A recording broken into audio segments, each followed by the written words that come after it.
আপনি আসবেন না, আসবেন না। কেন, কেউ আছে নাকি ঘরে? কি হলো? হ্যাঁ আছে তো। কি আছে? কাকে ঘরে ঢুকিয়েছো শুনি? কি করে ঢুকলো? তালা ভাঙালে নাকি? না না মাসিমা, বিশ্বাস করুন, যে আছে সে তো তালা ভেঙে আসেনি।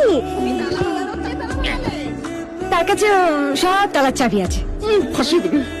এবার যেতে দাও না বৌদি মা, প্লিজ। কার কাছে চাবি আছে? ঠাকুর আছেন মাসিমা, তার কাছে তো সব তালার চাবি আছে। তিনি এসেছেন, আপনি আর কষ্ট করে নাই বাইলেন। ও বাবা, তাহলে তো আমাকে যেতেই হবে। ঠাকুর না কসবেল? তারও তোমাকে বিশ্বাস করে না, ঠিক করে। তোমার মতো সতী চরিত্রের মেয়ের কাছে কোন ঠাকুর দেখা দিল সেটা তো আমাকে দেখতেই হবে। তাছাড়া ডাক্তারও তো ডাকতে হবে নাকি? বিনা চিকিৎসায় দিদিকে তো আর মরতে দেওয়া যায় না। আমি আসছি, এক্ষুনি আসছি।